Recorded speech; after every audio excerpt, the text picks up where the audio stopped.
Everyone,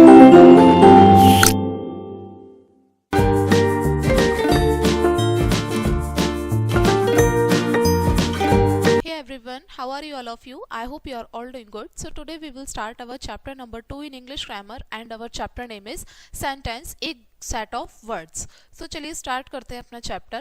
What is your name? How old are you? What is your father's name? यहाँ पर ये एक teacher हैं, ये कुछ questions पूछ रही हैं, जैसे आपका क्या नाम है, आप कितने साल के हो, आपके फादर का नेम क्या है. तो यहाँ पर ये स्टूडेंट्स आंसर कर रहे हैं. यहाँ पर ये बोल रहे हैं कि माई नेम इज़ प्रिया, मेरा नाम क्या है, प्रिया है. आई एम 8 years old, मैं 8 साल की हूँ. And what is your father's name, father's name mister Kishore Gupta. ठीक है.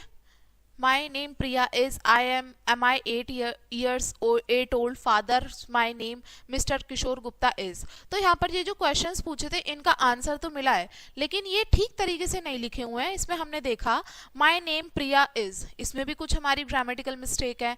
एम आई years 8 old, इसमें भी मिस्टेक है. कहने का मतलब है कि सेंटेंस है हमारे, ये है तो सही, हमें समझ तो आ रहा है कि क्या बोला जा रहा है, लेकिन ये ठीक तरीके से करेक्ट ऑर्डर में लगे हुए नहीं है, जिसकी वजह से हम नहीं कह सकती कि ठीक आंसर है. अब यहाँ पर समझते हैं. Are the answer of Priya clear to you? Priya ने यहाँ पर जितने भी सारे आंसर्स दिए थे, क्या आपको वो समझ में आए? Obviously no, because the words in the sentence are not in a proper order. बिल्कुल नहीं समझ आए, क्योंकि इसमें जो वर्ड्स है हमारे सेंटेंस में वो एक प्रॉपर ऑर्डर में लगे हुए नहीं थे. Now read here answers again in correct form. तो नीचे यहाँ पर आपको दोबारा से उसके आंसर्स दिए हुए हैं, ठीक फॉर्म में दिए हैं. My name is Priya, I am 8 years old. My father name is Mr. Kishore Gupta. No, these words of word make complete sense. ठीक है. अब ये जो है हमारे, ये सारे जो ग्रुप ऑफ वर्ड्स हैं ये हमारे कंप्लीट सेंस बना रहे हैं, जिसकी वजह से पूरा सेंटेंस बन रहा है. अब कहने का मतलब ये है, सेंटेंस हमारा होता क्या है? सेंटेंस हमारा वर्ड्स का वो ग्रुप होता है जिसमें कि सारे वर्ड्स एक ऑर्डर में लगे हुए होते हैं और उनका एक कंप्लीट मीनिंगफुल सेंस बनता है.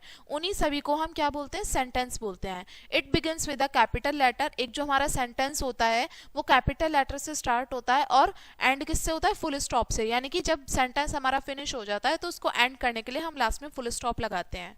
अ sentence always has an action word, और एक सेंटेंस में हमेशा से ही एक एक्शन वर्ड जरूर होता है.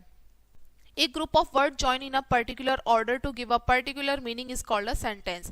यानी कि वर्ड का एक ऐसा ग्रुप जिसको हम पर्टिकुलर ऑर्डर में रखते हैं, ज्वाइन करते हैं, उनका एक क्रम होता है. ठीक है. और उसी उनका कुछ पर्टिकुलर मीनिंग भी निकलता है, तो उसी को हम सेंटेंस बोलते हैं, यानी कि वाक्य बोलते हैं. यानी कि शब्दों का एक ऐसा समूह जिसको हम एक क्रम में रखें और उससे कुछ उसका अर्थ निकले, उसी को ही हम वाक्य यानी कि सेंटेंस बोलेंगे. अब बात करते हैं फ्रेज की. Examine the group of words in an corner, it make sense. तो आपको यहाँ पर बोला है कि जो ग्रुप ऑफ वर्ड्स हैं इन ए कॉर्नर, ठीक है, आपको उनको एग्जामाइन करना है. It make sense but not the complete sense. In A corner, in A corner हमें समझ तो आ रहा है कि ये क्या है. इन अ कॉर्नर यानी कि कॉर्नर में, मतलब पूरा एक सेंटेंस नहीं बन रहा, हमें ये आधी अधूरी इन्फॉर्मेशन मिली है. इसमें हमें प्रॉपर जो हमें चाहिए वो हमें नहीं मिल पाया है. ये समझ में आ रहा है, ये पूरा सेंटेंस नहीं है, कंप्लीट इसका सेंस नहीं बैठ रहा है. ठीक है. विच Such a group of words which make sense but not the complete sense is called a phrase. यानी कि वर्ड्स का एक ऐसा ग्रुप जिसका कोई सेंस तो होता है लेकिन हमें उससे कंप्लीट इन्फॉर्मेशन नहीं मिल पाती, उसी को हम क्या बोलते हैं? फ्रेज बोलते हैं. ठीक है. फ्रेज उसी को बोला जाता है, यानी कि वर्ड्स का एक ऐसा ग्रुप जिसका कोई मीनिंगफुल सेंस बनता तो है लेकिन उसका कोई कंप्लीट मीनिंग नहीं बनता, उसको हम फ्रेज कहते हैं. एग्जाम्पल के लिए in the east, on a bed and to my school, ये सभी हमारे फ्रेजेस हैं. When we use these phrases we can understand their meaning properly. जब हम इन फ्रेजेस को पढ़ते हैं, यूज करते हैं, तो हमें इनका मीनिंग भी अच्छे से समझना चाहिए. जैसे कि the sun rises in the east, तो हमारा कंप्लीट सेंस बन गया, जो सन है वो हमारा ईस्ट में राइज होता है. He sleeping on a bed, वो बेड पर सोता है. I am going to my school, मैं अपने स्कूल जा रहा हूँ. ठीक है. तो ये सारे हमारे फ्रेजेस थे और फ्रेजेस को हमने इसका रेस्ट ऑफ द पार्ट को इसको कनेक्ट किया तो हमारे एक सेंटेंस बन गया. A sentence has the following features, यानी कि सेंटेंस में क्या क्या फीचर्स होने चाहिए. Read the following group of words. इसको जानने के लिए यहाँ पर बोला है proper and order and complete sense, यानी कि प्रॉपर ऑर्डर होना चाहिए एक सेंटेंस का और उसका कंप्लीट सेंस बनना चाहिए. तो नीचे आपको यहाँ पर कुछ ग्रुप ऑफ वर्ड्स दिए हैं, इनको समझते हैं. Under the table, in the morning, on the roof. यहाँ पर जो हमारे वर्ड्स का जो ग्रुप है इनका कोई कंप्लीट सेंस नहीं बन रहा, क्योंकि कुछ कीवर्ड्स हमारे मिसिंग है इन सभी में से. ठीक है। तो यहाँ पर बोला है now read the complete sentences. अब नीचे आपको सेंटेंसेस दिए हैं, इनको कंप्लीट बोला है, देखेंगे क्या है।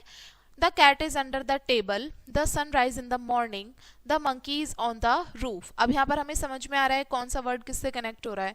तो ये सभी क्या है, हमारे कंप्लीट सेंटेंसेस बना रहे हैं। ठीक है, तो सेंटेंस होने के लिए क्या होना चाहिए, एक तो ऑर्डर में लगे होने चाहिए सारे वर्ड्स और उनका एक कंप्लीट सेंस बनना चाहिए, तभी हम कह सकते हैं कि वो सेंटेंस हमारा प्रॉपर है, कंप्लीट है। तो नीचे आपको यही बताया गया था। अब यहाँ पर इस चैप्टर को थोड़ा शॉर्ट में समझते हैं, क्या हमारे पॉइंट्स टू रिमेंबर हैं, ध्यान रखने वाली चीजें हैं। The first point says a sentence is a group of words that make a complete sense. Sentence हमारा वर्ड्स का एक ऐसा ग्रुप होता है जिससे कि हमारे एक पूरा सेंस बनता है, उसका कुछ मतलब बनता है। A sentence expresses complete thought. एक जो वाक्य होता है उसमें जो हमारे विचार होते हैं वो पूर्ण रूप से व्यक्त किए जाते हैं, एक्सप्रेस किए जाते हैं, हम अपने थॉट्स को एक्सप्रेस करते हैं एक सेंटेंस में। A sentence always begin with the capital letter and generally ends with the full stop. यानी कि एक जो वाक्य होता है हमेशा से उसकी शुरुआत होती है एक कैपिटल लेटर से और एंड करते हैं हम उसको एक फुल स्टॉप से। तो ये हमारे कुछ 3 रिमेंबर पॉइंट्स थे जो आपको याद रखने हैं इस चैप्टर में। एंड ये हमारा चैप्टर था एंड आई होप आपको चैप्टर समझ में आ गया होगा। वीडियो को ही पेंड करेंगे इसी चैप्टर के साथ में। And thanks for watching.